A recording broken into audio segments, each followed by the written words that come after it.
Gosh. Hello, everybody. Welcome to week 5 of our Seeds of Hope webinar series. We are joined by Susanne Bransgrove today from Women in Family Business, and looking forward to Susanne's session because it's sort of feeding into the previous weeks of what we've been doing, and it's a nice sort of next step in trying to look at the dynamics of our business and how we can start making decisions and alterations and different choices, which obviously feeds in beautifully from last week's ABC conversation and all of those kinds of chats that we've been having up to this point.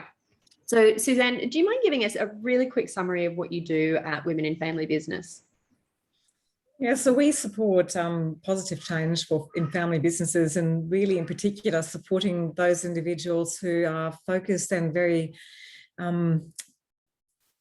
attuned to what's happening for their family. Without family in business, you don't have a family business, and yet the focus seems to so often be on the business in itself and very sort of transactional focus. We would like to focus that, or shift it back a little bit towards the human element that sits in the family side. And I said the women in those families just are very aware of what's happening to the individuals within and looking for help, and we provide that help. Yeah, and I think Susanne and I can't even remember, very similar to the ladies at EYI, we came across each other from a connection of a connection. And what resonated with me is looking after the matriarchs of those businesses, because working in regional, as we do with that focus, there are a lot of women in those family businesses or in farming situations that do so much. And there is that crossover of what are their jobs and their roles. So it'll be interesting to dive into this. So I'm happy for you to start and share your screen. I've enabled that for you to be able to do it. Yeah. Tell me if you can't. See how technology rolls this time around. You know, we all know that it can be a bit of an issue, but no, all good. I'll make these a presentation, and I hope this is going to work. There you go. It's just magic when it actually does work. So really what I wanted to focus on today is this concept of being a family in business, and understanding that when you have a family business, it's really a complex system. And of course, there are some fragile humans in it. I guess as humans, we are all fragile. We just sometimes forget that that's the case. And we mostly forget that when we're dealing with people who are really close to us, whether they are very close friends, but in particular family. And I think sometimes we can be very cruel and not understand the consequences that has. And if you looked at the ABC model that Justine that you were talking about last week, I think sometimes if people just paused a little bit and thought about the consequences of conversations and actions before it took place, I think that's a great way to think about how to interact with family. But what I really want to have a look at today is, why is it complex, and how do we really, and why is it in particular complex at the moment with the COVID issues that we've had, or the COVID environment, and what might be some tools and approaches to just look at conversations differently. I always talk a bit about me, not because I love it so much, but just to give a bit of background as to where this passion actually does come from. So I'm third generation from our family business. I'm from Germany originally, and admittedly, I did do the typical holiday work in our family business and earned a bit of money. And I like to talk about this, the abuse that people put their children through in a family business, where they make them do work that they don't really want to do. And it's embarrassing. I've got plenty of stories to share where my father made me do stuff and talk to clients or wear dresses and hand out presents. And it's quite embarrassing. But family businesses, if you grow up in one, it's not something that ever leaves you. And even if you're not aware of being part of a family business, at some point you'll realize just how much impact it's had on your thought processes, on how you view business, how you view work. It actually is much more shaping than we think it is. And so when you are part of a family business, it is something that you need to be mindful of, because it is the training ground that you give your children, and their ability to look at work in a positive or negative way, or looking at the family business in itself in a positive or negative way. So even at a young age, it shapes your children's perspective on whether this is something that they want to be involved in or not, or whether they have a stress response to the business or to business as a whole.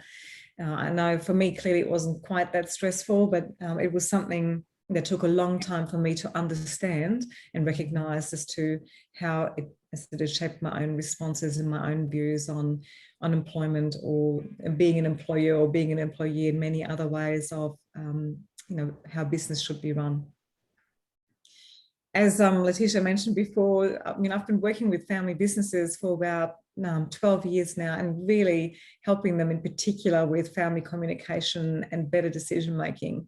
And what I've found is that there's generally one person within the family who recognizes that there are conversations that are not being had, that the family needs to have a space for communication, that the family purpose is actually part of the foundation of making the business work. And more often than not, that person who's looking for help is a woman. It's just quite uncanny, but it's either the matriarch or it's a daughter in the next generation who's recognizing that how the family communicates and some of the conflict that arises that they can't push through, or how this flows into the business, is something that they're looking for answers, but they just don't know how to go about it. And they're not recognizing that family champion is actually a role.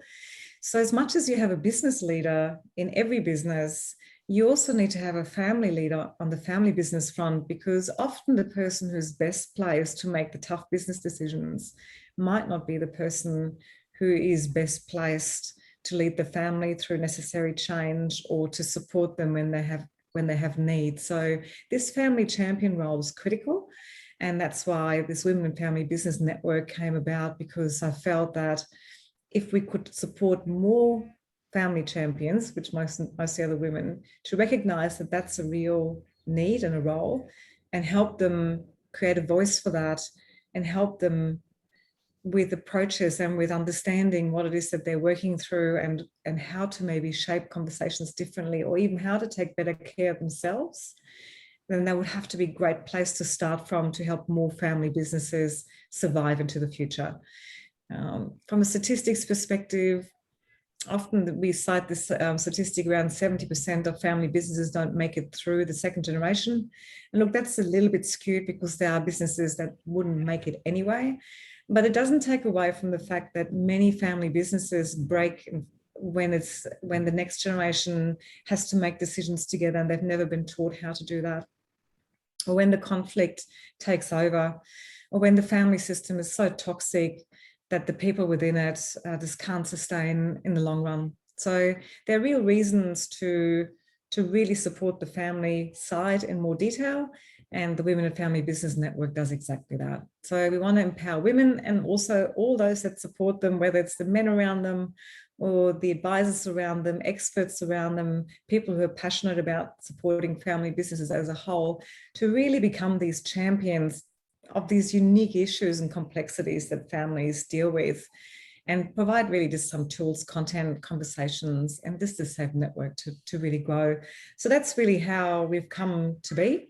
And part of what we're talking about today is actually sort of leading into some of this, providing a different content and different conversation, and looking at the honesty of, or the reality of family businesses being complex. It's really fascinating. A lot of families in business never contemplate that the family complexity or dynamic might actually be what's causing a lot of their business issues, and that there's something there that might actually require a bit of help. They're just pushing through and battling on so many fronts, and they don't know why they're hurting so much. So it's sometimes almost like this aha moment when you show them where it comes from, and also give them some reassurance that actually you're not the only family that's battling through it. I have yet to step into a family business in my work where the family is perfect and gets along and there's no conflict ever. It doesn't exist. But when you deal with it in a group of people who are tightly bound through their emotional bonds, it just makes it a whole lot more complex.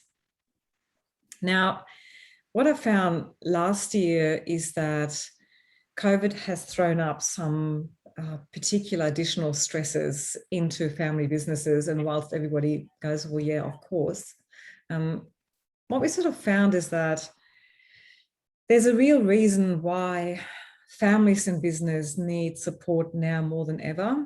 And what's been really fascinating is that this COVID grief concept or grief cycles, we're all familiar with people going at times through a grief cycle when there's loss. And we all know that that takes a certain amount of time.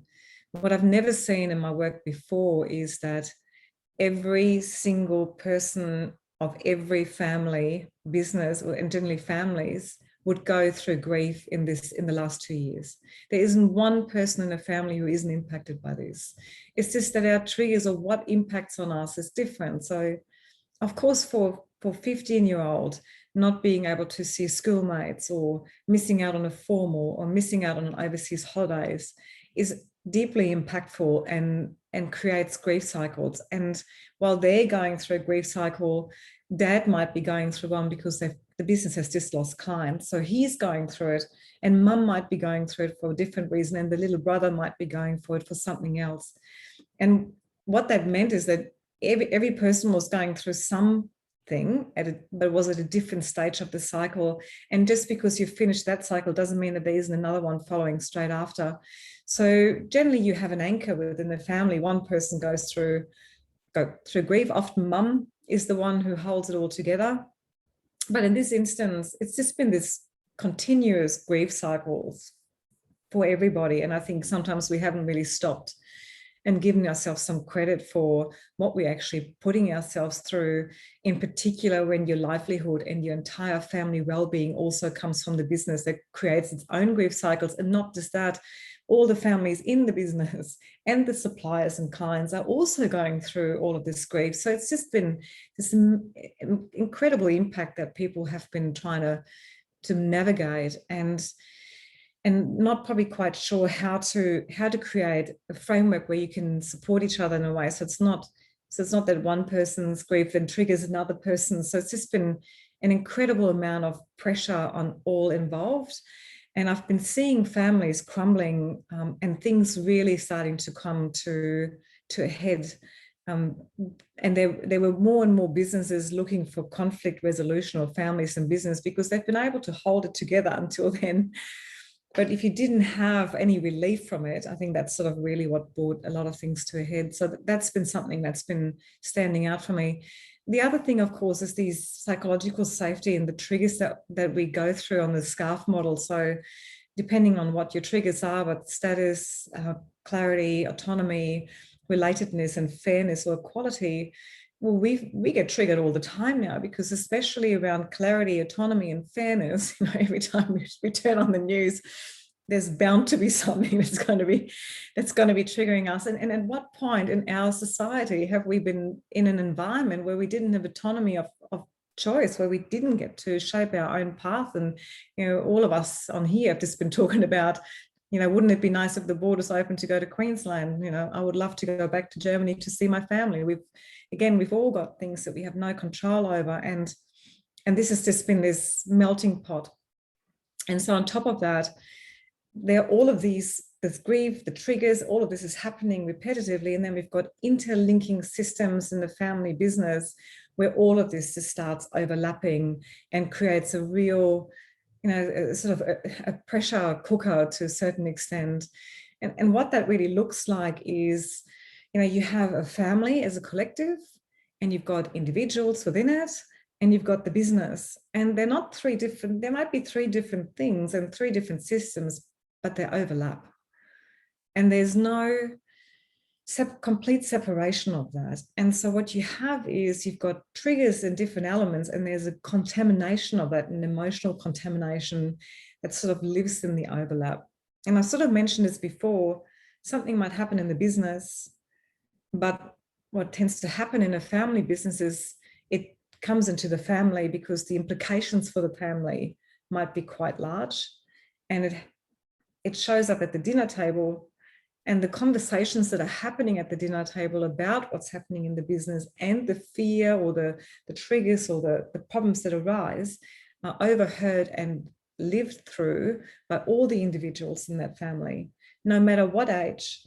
And I think sometimes what happens is that you don't understand is the burden you're placing on those in the next generation who have no coping mechanism at this point in time to deal with the conversations that are brought to their front door to a certain extent. And so how does a 10-year-old deal with, the conversation around losing everything or not being able to see, not knowing how to survive. And they're not really conversations that probably should live in that environment.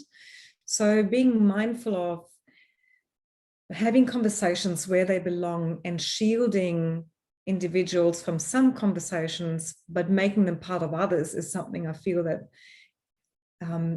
the whole family or the parents or those leading the elders need to be a lot more mindful of.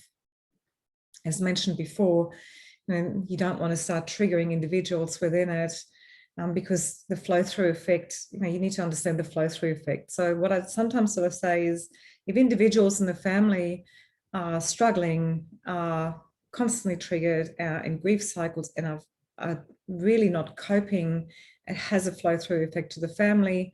The more volatile and fragile the family becomes, it will have an impact on the business, even if the business hasn't suffered to this point. Equally, if the business is crumbling and the family starts having the impact and the individual starts hurting. So don't feel for 1 second that business is all there is to family business. As you can see, how conversations take place and the different roles people play are really critical.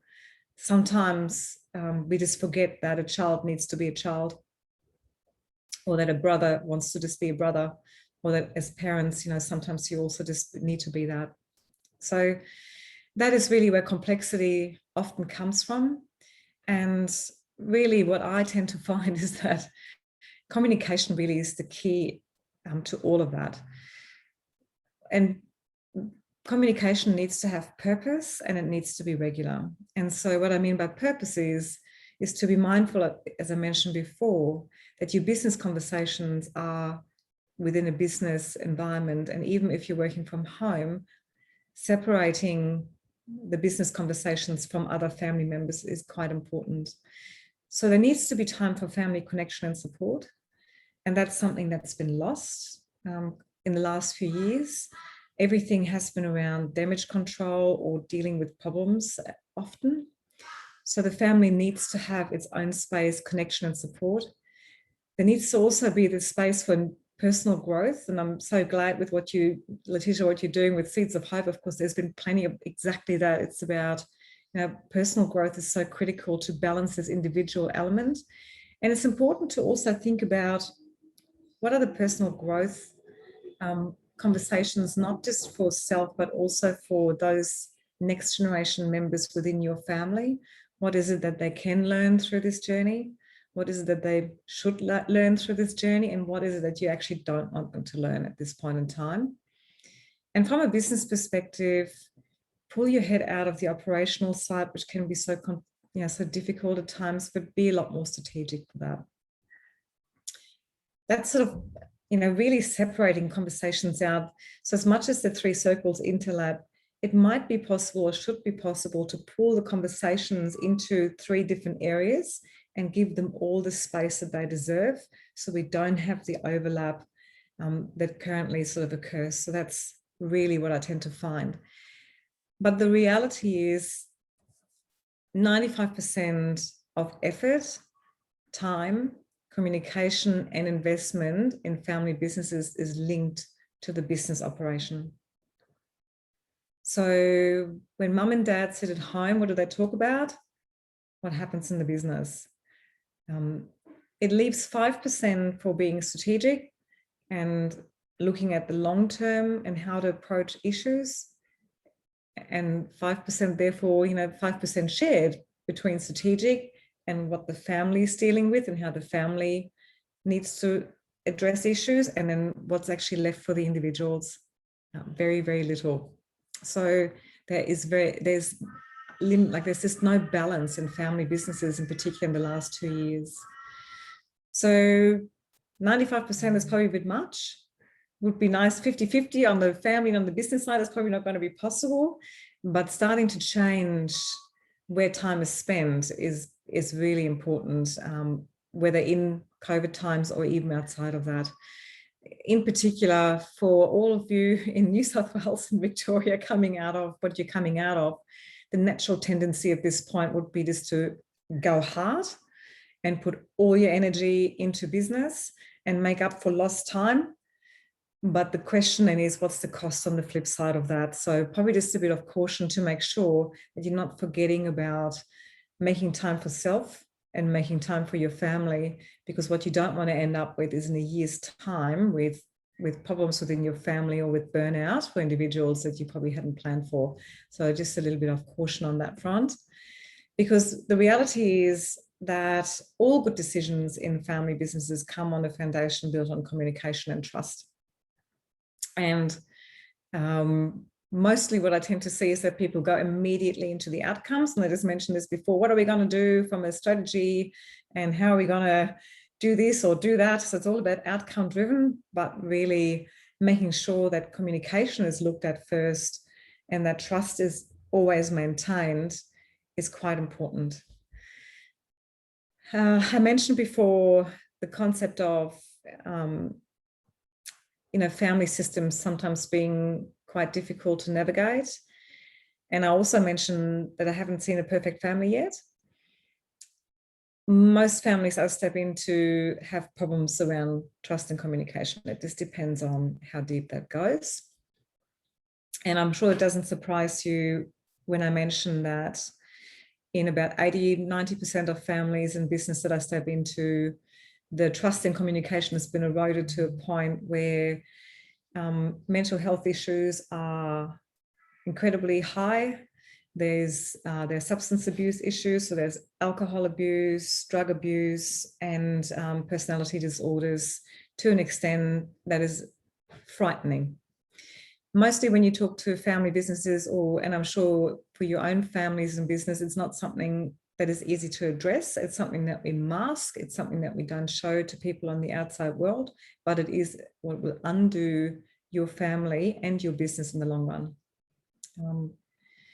I've worked with families where, you can spend, as 95% of the time on the operational front building a really great business, but if the families and individuals within it break and can't communicate and don't have trust for the future, then you're really in a difficult spot.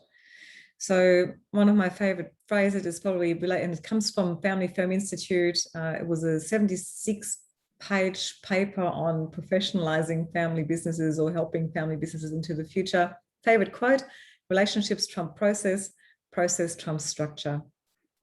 And yet relationships is often what is absolutely overlooked when people think about the decisions that they have to make for the family business future.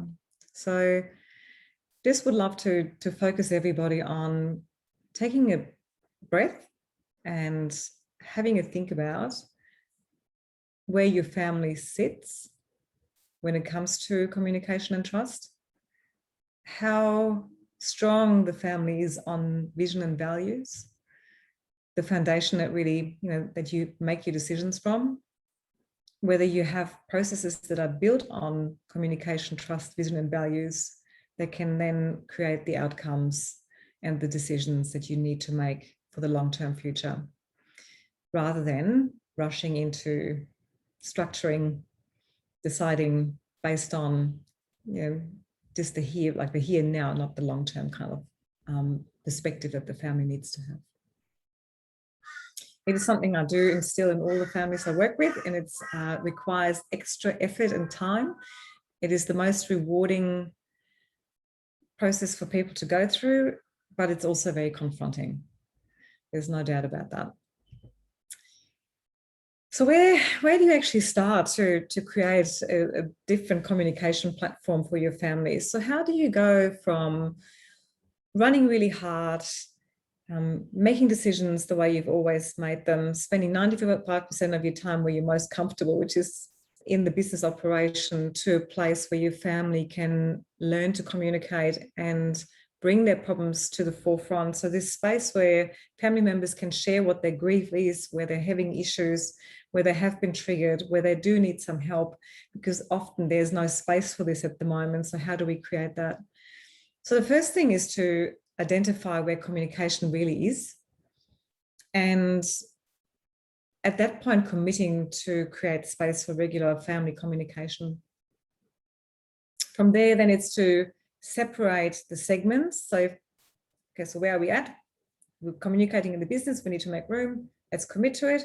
Now let's have a look at what kind of time we want to commit, what agendas we're going to run with, and maybe what different input might be required to create a different kind of dialogue.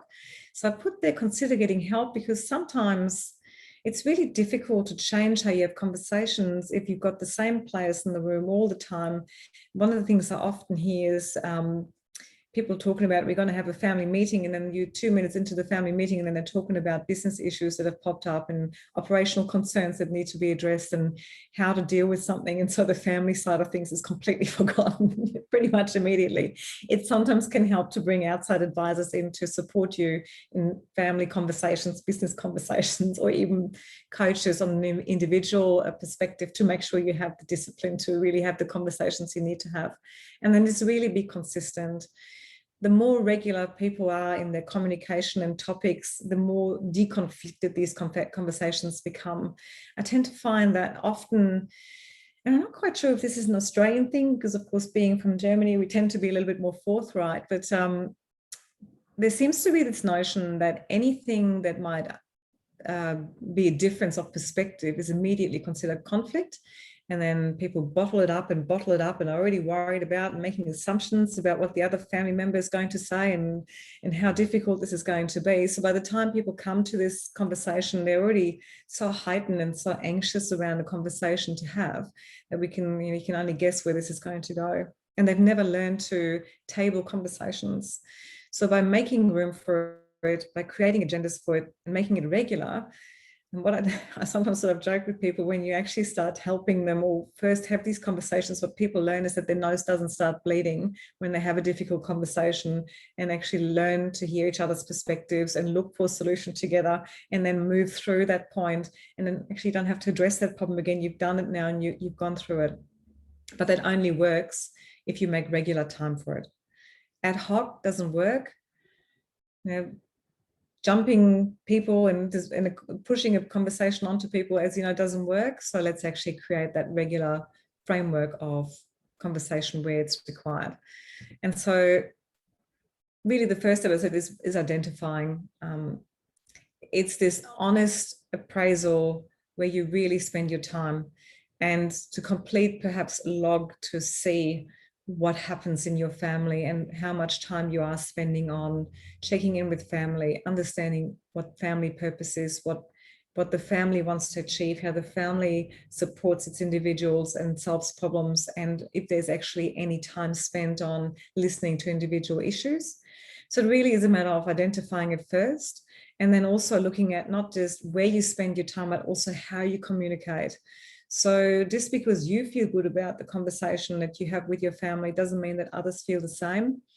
Quite often those who have more power and control in the family feel the best about the family communication, by the way, because they get to drive the conversation all the time.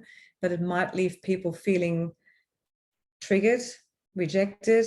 It might cause pain for some, and can have some, you might be suppressing certain individuals within your family, and that's nothing deliberate. It just means that people have different power levels within a family unit.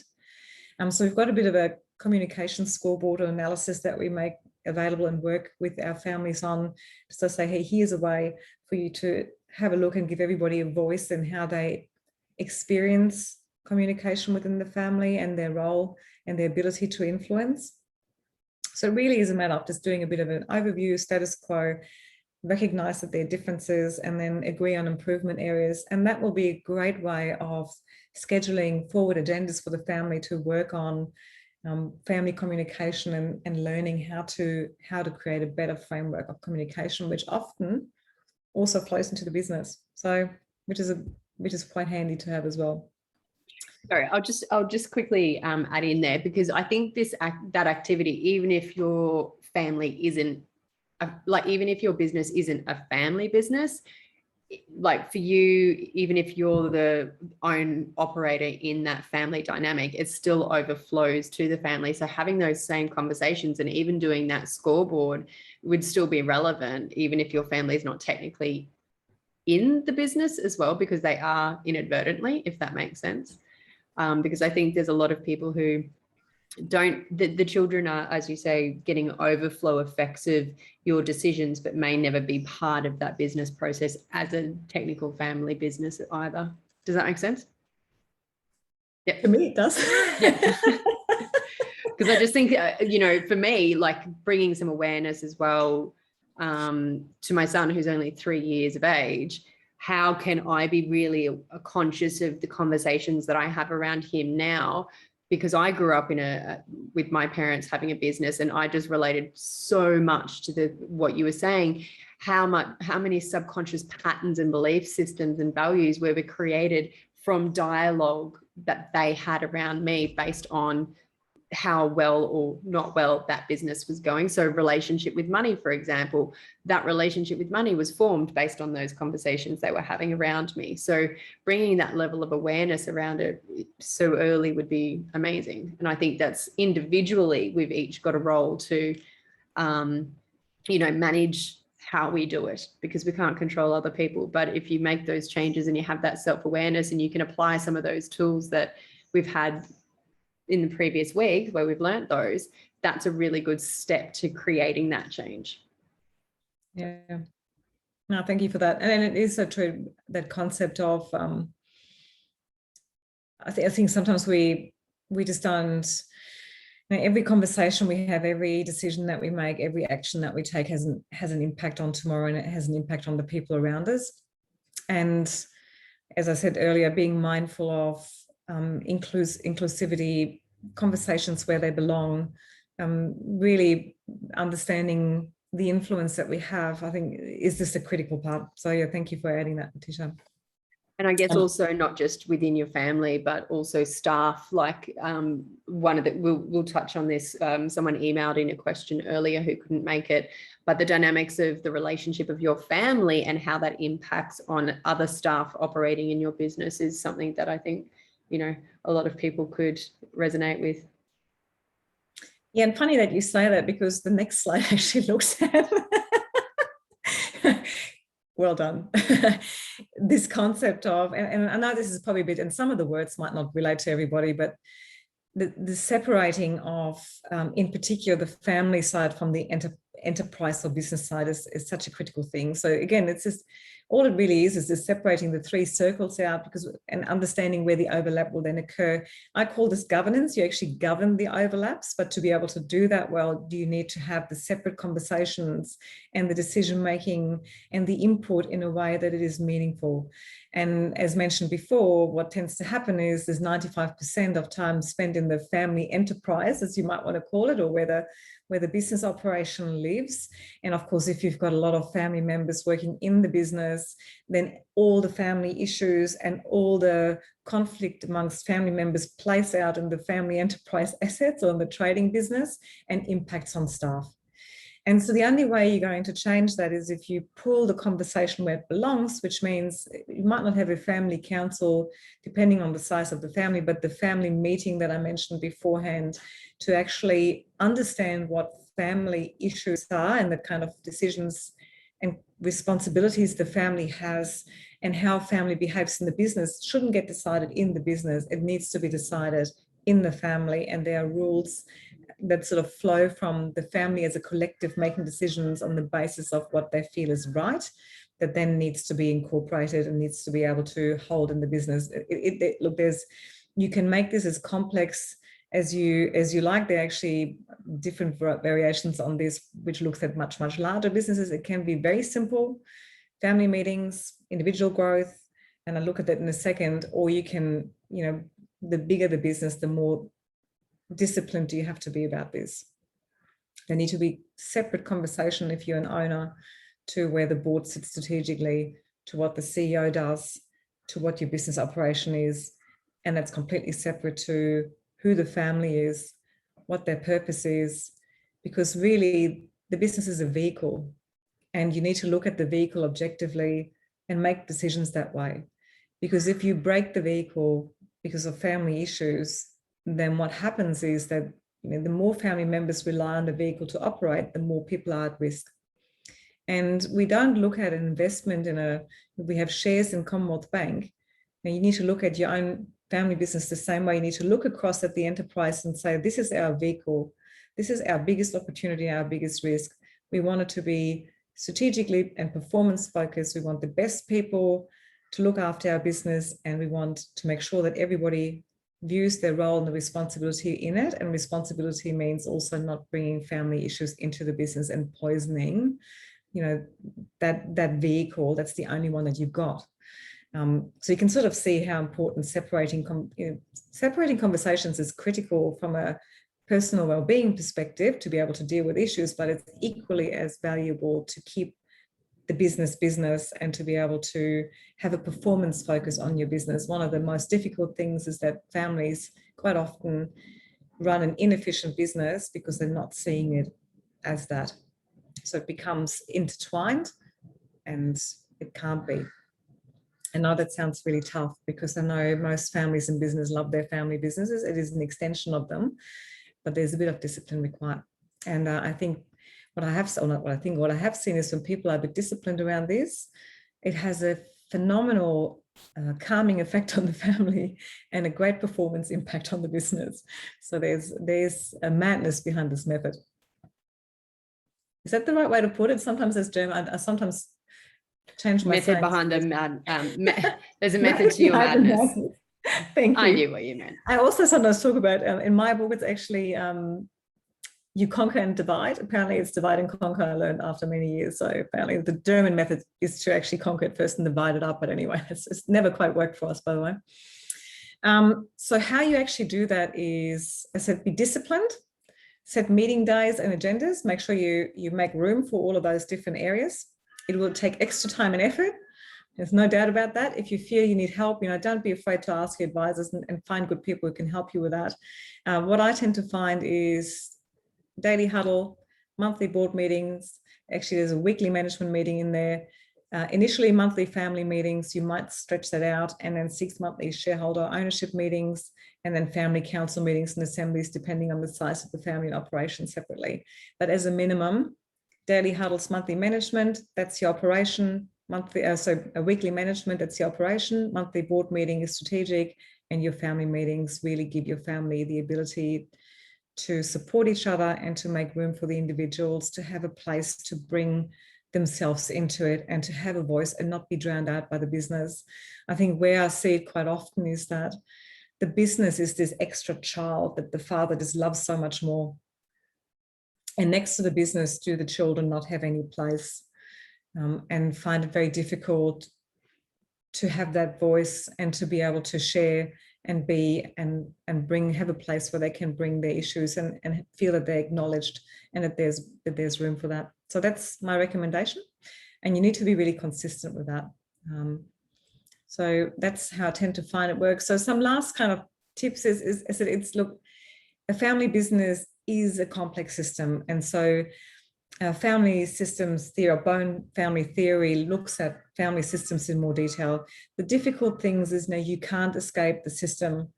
You're in part of the system, but being able to take a step back and understand self and be able to look at the system and understand how it works. And I'm talking about family patterns, behaviours. Sometimes I said it can be quite toxic, but the ability to step out of it and sort of put distance to it might allow this ability to then sort of start creating or some conversations that can create some positive change within the system. I have to be really honest. The least likely person to create positive system change in a family can sometimes be the family members themselves. So that's that concept of maybe bringing people in who can help with that. But quite often, at least, if you can look after yourself and help others in your family look after themselves, that should have some positive flow through effect. And that's, I guess, what I'm saying, every person in that system is fragile. And I just often say to people, why are you so hellbound on creating this business, on making everything about the business and creating wealth when you're breaking the family members in it? If you have no love for your family and you're not showing love and support and care, then what is all of this for? Who are you actually building this for if nobody's really there to, as a collective, take benefit from that? So that's what I'm saying, the impact of system issues can be really costly. And the question I always have is, is it really worth breaking all the people in it? I find when family businesses crumble and the families, because the families are crumbling, the grief of that carries through 2 generations. So the impact on individuals in the family business when all of this goes wrong is just so vast. It is, I'm sure some of you either experience it or you've seen it in family businesses. It's heartbreaking. So don't ignore your family. Don't step back from, if you feel that there's change needed, if you feel that there are issues, then be brave enough to be the voice of reason or be that champion who's going to take your family into, start leading into a better place. And I said, be kind, compassionate and caring, make room for your family. There's never a perfect scenario, but every step of improvement, every little bit that releases pressure and angst from your individuals, from your family members is absolutely worth it. If you do need any help, how do you find us? We're our website. You can also find me on LinkedIn. If you would love a link to the free family communication analysis, just email us and we will provide you with your own family analysis so you can have a look and see where things are at. And if any of you are interested in joining Women in Family Business Network, we do make a discount code available. So what you tend to find is that we talked about before, family systems, tough conversations, mental fitness for women, they're the kind of things we focus on. Our organisation really is all about family businesses and how to create sustainable futures for that. If there are any questions, feel free to, I'll just stop sharing. That was really all for me. Did anyone have any questions that they want to type in or open up their mic and ask?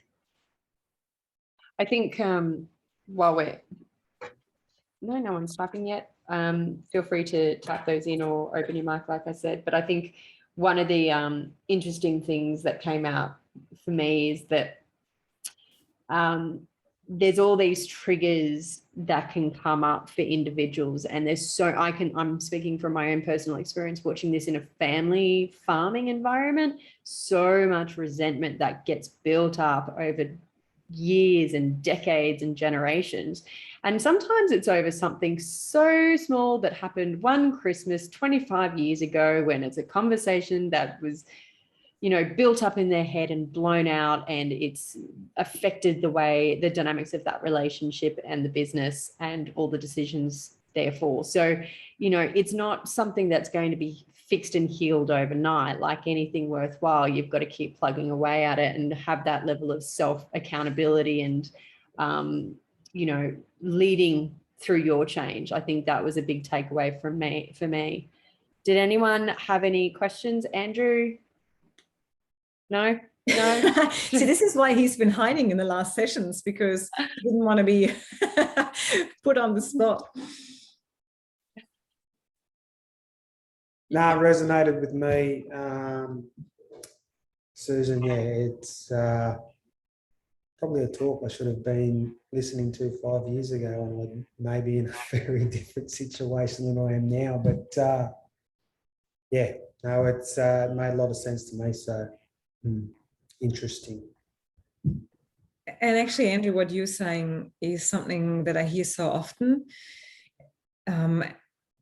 The amount of times people, when I tell them what it is that we do and why that's the case, to say to me, oh, I wish I would have known about this before our family imploded, or before our brother stopped talking to us, or before we sold the business because we didn't know how to resolve the conflict. And it has so much to do with people getting caught in their pain to a point and not knowing how to separate the conversation, because realistically there are problems that belong into the business and there are solutions that you can have, or decision making that takes place in the business, in the same way that there are family problems that as a family collective you can work through, or individual issues that you need to take care of for yourself. So the responsibility for our own problems lies within self. But if everything is so tangled up, if everything feels so intertwined, it becomes so, where do you even start at that point in time? And it's interesting because there seems to be so little awareness of families who are in business together, of these, that there's so little credit they give to themselves as to what they're actually putting themselves through. I sometimes just wish they would just be a little bit kinder and say, actually, this is harder than we think it is. So where do we find help? And instead of just trying to hide in their own world of pain. Absolutely, and your 90%, 95% number around putting your time and effort into operations of the business is, you probably undercooked it a little bit there. I used to take my laptop on family holidays in case I needed to do some work. So, how popular were you? I was hugely popular.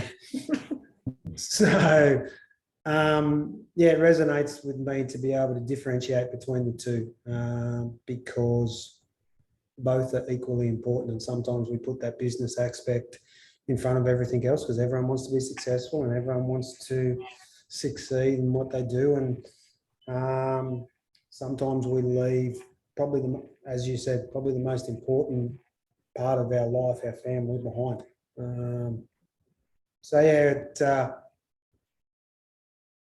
Very good little presentation. I think it's quite interesting when you think about what the conversation's been today, and then where we've got some conflict within the family, and you bring that back to what we learned last week, and the circles and the script and the dances that we do that Marie-Louise was talking to us about.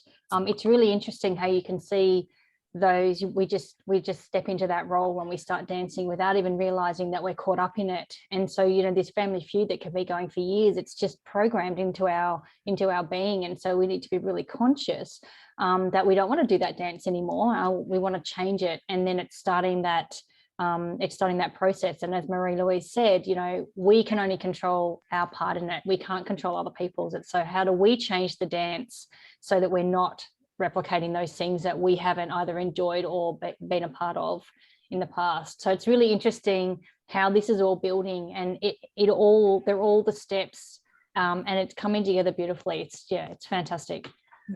It's interesting. I sometimes describe where families find themselves as and almost like in a sand pit with, and they've got sort of little borders around them, and that's where they play. And what tends to happen is, they've got families have a limited ability to problem solve because they can only solve in the same way that they've always done it, without any assistance. And I sometimes sort of describe it as, usually they hit this wall and they all go into fight, flight, freeze. As you just the same dance, they just do the same dance. And so part of what we're trying to do is to say, okay, well, when we get to this wall, why don't we just jump over it? And you don't have to do it alone. We're just going to help you work out how that works. And this is what you're describing, giving them the tools to jump over it. And then once you've jumped over it, you've got a bit more room. And because that's not an issue anymore now. So, you've got more room to start to work within. And then that's exactly sort of this framework of how do you create space? Because the more these issues you solve, the more breathing space you have, and the more can you use energy for those things that are now critical. I tend to find, as you sort of described, Christine, the energy just runs so high on because everything is an issue. And there's no relief from that. So understanding where it comes from and putting it where it belongs certainly does help. And it's never too late. Like, there are changes that you could be implementing now, Andrew, with yourself that will have flow-on effects, even if the family isn't necessarily involved in such a strategic framework or process that Susanne was talking about. There are things that other facilitators and even possibly Susanne, although I'm not sure if she works with just men. We do not discriminate. We're an inclusive kind of bunch. You know what I'm saying, with the women in business. But, like, there are things that can be healed and improved, and it's not going to deliver you in a time machine back 5, 10, 15 years ago so you can do it differently. It's just going to allow you to do the future differently. And even if people don't want to participate in these exercises, you've got the ability to change the way you dance in that relationship. And, lead by example. That's the best way. Yeah. And I just saw that there was a chat from the beautiful Annalise, who I know very well. Thank you. Good. Not, I can't obviously see you, Annalise, but thank you for joining. And actually, Annalise has been, we've known each other for a little while, and she's a beautiful example of somebody who's taking care of individual issues and to be able to positively impact on her family's issues, which of course has a flow through effect to the business. So very proud of you, Annalise. Just thought I'd let you know. She said she totally understands you, Andrew, where you were talking about, I think she wrote that around when you were talking about the family holiday aspect. But one of the questions that came through from Simone, who couldn't make it today, was she was explaining, and she has an agriculture business, and even though there was a multi-generational aspect that they went through succession planning in the early 2000s, her and her husband have 3 children, and they know that the children are most likely not going to take over the business, but setting up and creating foundations and steps now to go, okay, well, if the children aren't going to take over, putting a management plan in place, but also being considerate of the conversations that are being had and the dynamics or the overflow of the husband and wife relationship that could overflow into the staff room, which just happens to be their personal family kitchen as well. So I think she was keen on your advice around, or any sort of tips or guidance on how to be conscious of those dynamics with people who aren't your family. But I'm assuming applying a lot of the steps that you walked through can be applied to non-family members as well. Yeah, and it's just, again, it's just looking at understanding that, of course, the family conversations, being husband and wife, doesn't belong on the enterprise, on the business side of the business. It belongs on the family side. And it's actually not just important for your staff to not get dragged into family conversations and becoming part of the furniture and part of your problems. It's actually also important for your relationship as a husband and wife, because how are you going to be husband and wife when there's no space for that? So this concept of making sure you make time for family and personal conversations, and make sure that when you're in business, that you're not husband and wife. Whatever roles you carry in a business are the roles that you have, and that's how you should be behaving. And if there's a problem that you have with your spouse, take it elsewhere. Actually, the one person who describes this beautifully is, we've got a podcast on our website, which you don't have to be a member to access that. Isha Oberoi created a business in aged care. And this is actually her business, and her husband works with her, and her mum or her parents work with her. And when you listen to her, how she has set this up to separate conversations and to also respect the partner or the family members for the roles that they play and the strength that they bring, it gives a really great insight into how you do that. It's probably a 20-minute episode. I highly recommend listening to it. It'll give Simone some really great insights. And I guess that's where rules being set and applied is really, like, rules or boundaries, however you want to, like, the steps of the dance, if we're keeping on with that analogy. You know, if someone's going to break out of the cha-cha to do the Congo, they've got to be brought back into the cha-cha, saying, no, we're doing the cha-cha. That's what you have to stick to. Yeah, probably not a great example, but no, but I got a bit excited. I was just looking to do the but you know, it's I think where a lot of what I've seen in family dynamics is that they say that they'll play by those game rules, but they just fall into those old patterns of how they're used to relating. And then it's all out hell and war. And you're in an office with all these other staff watching this blow up because people can't control themselves because of these unhealed triggers that are happening, these belief systems, this resentment. And really, they all need to be in therapy. So look, one thing that's and you're quite right. So there are what you call family charters, just like you have board charters for your board, and you have rules and policies within your organization. it's really difficult to behave differently if you don't understand the context of it and if you haven't written it down and really cemented the decision making. Just because you say, let's go blue, doesn't mean that you actually remember that or understand the context behind it. If you make a decision as a family to behave in the business in a certain way, that's a conversation that needs to be had in a meaningful way, with even thinking about what the consequences are and how that's going to show up. Document it. Create a family charter of who we are and how we behave. I know we didn't touch on this, but Susanne was talking to about her 3 children who are not in the business and who might not want to be, and there might be management. Well, they work in it, they're in their teens and they work in the business, but they don't want to take it over. They don't think. So in that case, important. So the question, for example, to ask is, if you've got family members working in the business in the next generation, should they be treated the same way as staff? Should they have a different position? Should they be paid the same? Should they fall under the same rules? Now, that's a family, we all know the logical answer to that probably, but it's a family's decision to think through that, to step through that, to actually talk about that, to make sure that every family member understands that if you want to come and work in the business, then you have to follow the business's rule. This is how it works. This is the process to work in the business. And then what you need to do is link that back into the enterprise and make sure that whoever looks after HR, and that's where it gets complex because it's probably going to be mum, but that you also have some rules and some framework in place so that your children fall under the same performance parameters and reviews or rules as your employees are.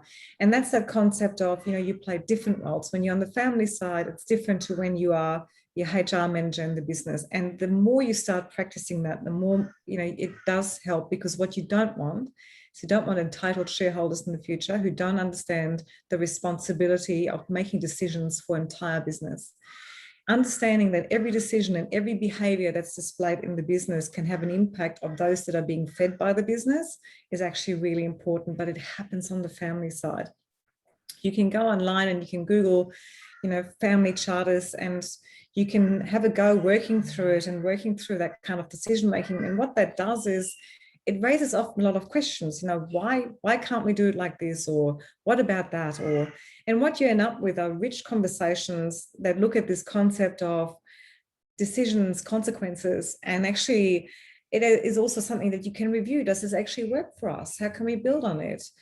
Or you can say, well, we decided this in the family. Actually, Peter, last week when you were in the business, actually, remember how we decided this? You didn't do this when we were in the business. You actually ask for special treatments. Let's not judge. Let's just come together and actually discuss that. And so if you have a place in the family that can look at how the family behaves in business in a constructive way, then that's a learning process that becomes more and more natural. And again, it's understanding the consequences of what we do and what we decide. And you can sort of see how, if you give room to it and allow the children to have input into it and understand what it means, you create such rich conversations and such wonderful outcomes. And I always say to everybody, you have one chance to create responsible shareholders, future shareholders for your business. If you don't take care of that, then you will end up with entitled shareholders, and then there'll be consequences, and they'll be held to pay for that. And that's what, unfortunately, we see so much of. I think we could probably do a whole other podcast in the topic that I'm about to bring up. But firstly, being paid by your family, that's an option. I didn't get paid. But on the other flip side of that, and this happens a lot again in generational succession planning, is you've got one kid who's potentially worked on the farm side by side by dad and whatever, but then you've got other family members who've perhaps fed in financial support or, supported mum in the kitchen. Like for me, I know that I took on very, very, very young age, a lot of domestic roles, like helping raise my brother who was 6 years younger than me. So, but I definitely didn't get paid, but I know in that past, I was resentful because I wasn't recognized as having helped develop that business. And I know that's a story that comes through a lot in agriculture. And I know that would be a whole other podcast, but I just thought I'd flag that one. Yeah, look, Annalise said, Letitia, I'm hearing you. So yes. and it's an interesting one, and it's probably one of my biggest bugbears, because often what I tend to find is, what we find is, and you talk about transactional thinking, you might get the accountants and lawyers talking to mum and dad about succession planning and say, well, your son's the one who's building the farm, so you can just ignore the others. Or and it's not about right or wrong around what the decision making is, but you need to include, and exactly as you said, there isn't a family member, in a child in that business, who hasn't made sacrifices and hasn't lived it and isn't emotionally attached to it. Even if you've not helped in the kitchen, there would have been, if for some reason the business has been going through hardship, you were part of that, and you were supporting the family in so many different ways. And sometimes, as you said, it's not about a financial outcome, but it's about at least feeling that your perspective on what you believe is fair is being heard. Because if there's one thing I know in particular about farming families, equality and fairness is really important to them. It is something that's at the core. And the moment you give the son the farm and haven't really talked to the daughters, for example, about that, what I've found is it triggers this fairness issue. And of course, those beautiful other children, and often daughters, feeling a grief, but they don't want to be entitled and they don't know what to do with it. And it creates conflict in the family that didn't have to be there, because they don't want the farm. It's not about that. But they want to be at least talk to, or maybe talk about whether there's the possibility to at least get some opportunity to build something for themselves now, just like the brother has. And I just wish that advisors were more mindful of that, and not just looked at it with this, almost removed, just make judgment on other people's families without having any idea what the individuals have contributed and what they've gone through and how they feel about something. And that's why I keep coming back to, family businesses break not because the estate plan wasn't right, or because the structure of the company wasn't good, or because somebody got paid too much. They break because of this pain that individuals carry, and the lack of inclusion in the decision-making process. That's why things break, and that can be avoided if we build different communication around that and just made room for people to be heard in that. Yeah. And look, it brings it right back to the whole mission and vision of HOLGRO again, is just start looking at the individual, start looking at how we can improve their health, physical, mental health, giving them the tools to develop themselves, to heal, to process, to be able to deal with conflict and be able to communicate in a healthy way, which will have inflow-on effects to their bottom line, the people that their clients, their staff, their family. Like, so much of it is integrated. And these advisors that you're talking about, they've come to me and said, can you help us with these kinds of dynamics? Because we're here trying to do our job as accountants or lawyers, and we're dealing with emotional people, and we're not emotional people. And it's freaking us out. Obviously. Yeah, it's good when they recognize that. I've ad-libbed a bit, but they understand that they haven't been trained as accountants to deal with that. They don't have that EQ. Unless they've personally gone out and sought to develop that themselves. So I think the conversations are starting to happen, but again, it comes back to individually, we have an opportunity to change. And, that's what all of you awesome facilitators are on here for, to impart part of your beautiful wisdom and guidance in enabling that to happen. We're at time, so does anyone have any other questions they want to quickly ask while we've got Susanne online? No, doesn't look like it. Thank you so much, Susanne. That was really awesome. I've written a page of notes, and I think, like I said, there's probably a whole other session we could do on other dynamics. But if anyone has any other questions, jump on to the website, womenfamilybusiness.com. There's a whole bunch of resources. I've copied that link to the podcast that Susanne mentioned as well for anyone who might want to listen. And the presentation that she had up will also go on the portal. So if you do want to access that, this recording or any of the other recordings, we'll have that up online as well. And you can, the discount code's pretty easy to remember, HOLGRO, HOLGRO. If you forget that, I've not done my job right. But yeah, we'll have a 30-minute Q&A tomorrow, which, you guys can let that ruminate and jump back on with any other questions that you might have or scenarios. And we find the Q&As are great because it allows people the time and space to actually dive into some of those personal scenarios and seek some guidance. So looking forward to it. Yeah, thanks, Thanks, Susanne. Letitia. And we love what you do, obviously, which is why we're super excited to be partnering with you on being able to be involved. It's just wonderful to see what you've been achieving. Thank you. Thank you so much. And it's none of this would have been possible without you guys. I'm eternally grateful for that. So thank you so much. Awesome. Thanks, everybody. Thank you.